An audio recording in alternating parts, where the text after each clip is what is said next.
तो साथियों, इस वीडियो में मैं आपसे जो एक वायरल सोशल मीडिया न्यूज़ बनी हुई है, उसका सच क्या है उसके बारे में बताता हूँ। और ये न्यूज़ पब्लिक हेल्थ इंग्लैंड की जो रिपोर्ट आई है रिसेंटली 18 जून को, उस रिपोर्ट के बारे में एक न्यूज़ छपी है।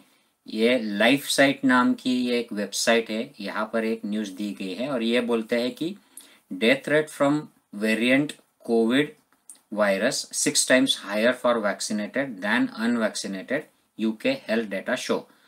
तो ये न्यूज़ जो है हेडिंग, ये अगर हम उस रिपोर्ट के डिटेल में जाए और उसको देखें तो हमें शुरू में ऐसे लगता है कि ये सही न्यूज़ है, लेकिन उसके अगर डिटेल में जाए तो तब पता चलता है कि ये सिर्फ सुपरफिशियल इसका एक हेड न्यूज़ बना दिया है, ब्रेकिंग न्यूज़ बना दिया है।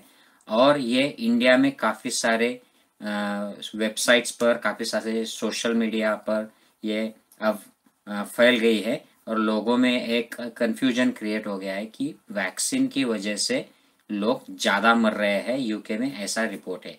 तो ये एग्जैक्टली क्या है, इसकी मैं समरी आपको, जिन साथियों को वक्त कम है उनके लिए समरी अभी बता देता हूँ कि ये जो हेडिंग है ये गलत है, ये तथ्यों पर आधारित नहीं है। इसके डिटेल जो एनालिसिस है डेटा का, ये सामने नहीं आया है, तो ये हेडिंग गलत है। ऐसा कहना बिल्कुल गलत है कि वैक्सीन लिए हुए लोगों में मौत का चांस 6 गुना बढ़ जाता है, ये गलत है। तो जिनको अब टाइम है और इंटरेस्ट है वो लोग आगे देख सकते हैं इसके एग्जैक्टली रिपोर्ट में डिटेल्स क्या है। तो साथियों, ये 18 जून की एक रिपोर्ट है।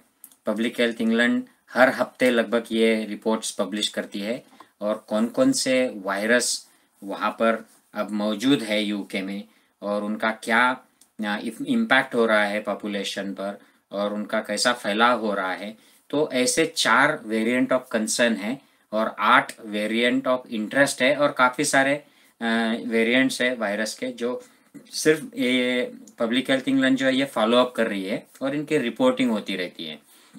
तो इस रिपोर्ट में जो दिया है, इसमें ये जो चार्ट है साथियों, ये टेबल, इसकी वजह से कंफ्यूजन हो गई है।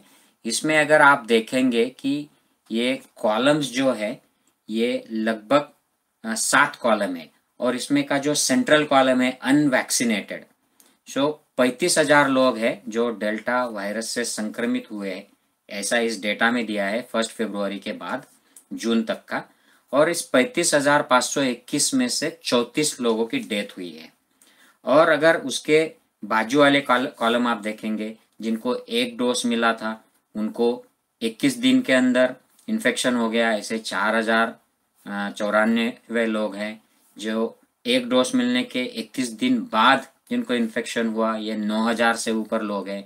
और जिनको दोनों डोज मिल गए उसके बाद 14 दिन के बाद जिनको संक्रमण हुआ है डेल्टा वायरस से, ऐसे 4,087 लोग हैं।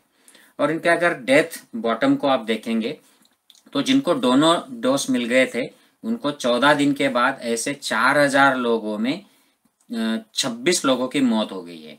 तो ऊपरी तौर पर अगर हम देखते हैं तो हमें दिखाई देता है कि 4,000 इन्फेक्शंस ये वैक्सीन दोनों डोज लगने के बाद है और इसमें 26 लोग मर गए। और जिनको वैक्सीन नहीं लगा है ऐसे 35,000 लोग हैं, 35,500, उनमें सिर्फ 34 ही लोगों की मौत हुई है।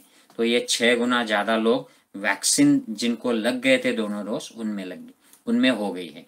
तो उस हिसाब से ये हेडिंग बराबर है, लेकिन इस डेटा का डिटेल एनालिसिस इस रिपोर्ट में नहीं दिया हमें कि ये जो लोग दोनों डोज जिनको लग गए हैं, ये 4,000 लोग, इनका एज क्या था, इनकी कोमॉर्बिडिटीज क्या थी और इनके डेथ का एग्जैक्टली कॉज क्या था। ये जो डेटा है साथियों, ये इन्फेक्शन होने के 28 दिन के अंदर जो लोग मर जाते हैं, जिनको कोविड पॉजिटिव पाया गया था और वो 28 डेज में मर गए हैं, तो ऐसे लोगों में कोई भी वजह उनके मरने की हो, चाहे वो हार्ट फेलियर हो, किडनी फेलियर हो या नेचुरली वो लोग क्योंकि वो 90 साल के थे वो नेचुरली मर गए, तो ऐसे कोई भी डेथ हो जो कोविड पॉजिटिव थे 28 दिन के अंदर मरे, ऐसे लोग हैं।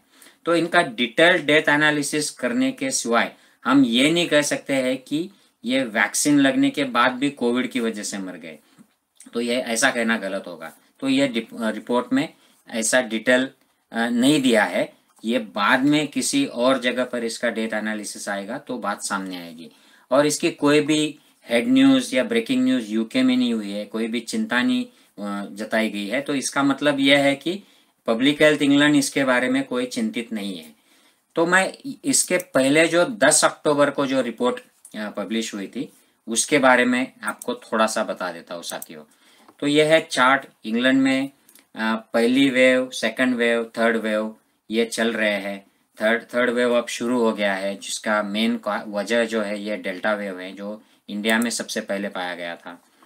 तो 10 जून को जो रिपोर्ट आई थी उसकी न्यूज़ यहाँ पर ऐसे बनी है साथियों कि जो अनवैक्सीनेटेड लोग हैं उनमें डेल्टा वायरस की वजह से रिस्क बढ़ गया है, मतलब आपको वैक्सीन लेना चाहिए। यह 10 जून का रिपोर्ट है पब्लिक हेल्थ इंग्लैंड का।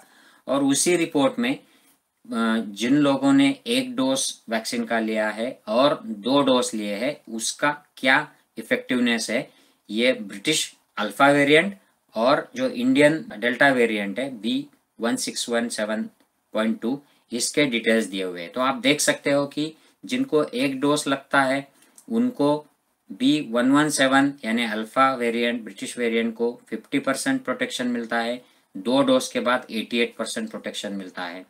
लेकिन यही प्रोटेक्शन अगर आप जो नेक्स्ट कॉलम है उसमें देखिए, 1 डोज के बाद इंडियन वेरिएंट जो है डेल्टा वेरिएंट उसको सिर्फ 33% प्रोटेक्शन है और 2 डोज के बाद 80% प्रोटेक्शन है। तो ये वैक्सीन का इफेक्टिवनेस जो है ये थोड़ा सा कम हो गया है।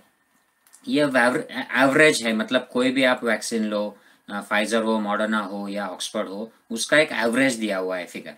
और 1 डोज वालों को 33% प्रोटेक्शन है। सो प्रोटेक्शन जो है 1 डोज वालों को कम हो गया है, लेकिन 2 डोज वालों को थोड़ा सा इसमें फर्क आया है। इसकी भी कोई चिंता की बात नहीं है क्योंकि 80% is still a good protection. और उसी रिपोर्ट में 10 जून के रिपोर्ट में पब्लिक हेल्थ इंग्लैंड ने यह दिया है कि इफेक्टिवनेस अगेंस्ट मोर्टेलिटी, मृत्यु को प्रिवेंट करने के लिए वैक्सीन कितने इफेक्टिव है। तो इसमें उन्होंने कहा है कि फाइजर बायोनटेक और ऑक्सफोर्ड एस्ट्राजेनिका यानी Covishield vaccine are around 75 to 80% effective at preventing death with कोविड-19 आफ्टर सिंगल डोज। 1 डोज अगर किसी को लग जाता है तो वही बात पिछले स्लाइड में भी थी, और 2 डोज लगने के बाद तो इसका प्रोटेक्शन और बढ़ जाएगा डेथ प्रिवेंट करने के लिए। तो ये डेटा अभी आना बाकी है क्योंकि अभी तो वैक्सीनेशन अभी उनके चल ही रहे हैं, तो उसमें डेथ प्रिवेंशन कितना होता है उसके लिए काफ़ी लंबे समय तक वेट करना पड़ेगा। लेकिन 1 डोज के बाद भी prevention of death is by 75 to 80% after vaccine. तो ये भी बात यही उजागर करती है कि वैक्सीन से डेथ प्रिवेंट होते हैं।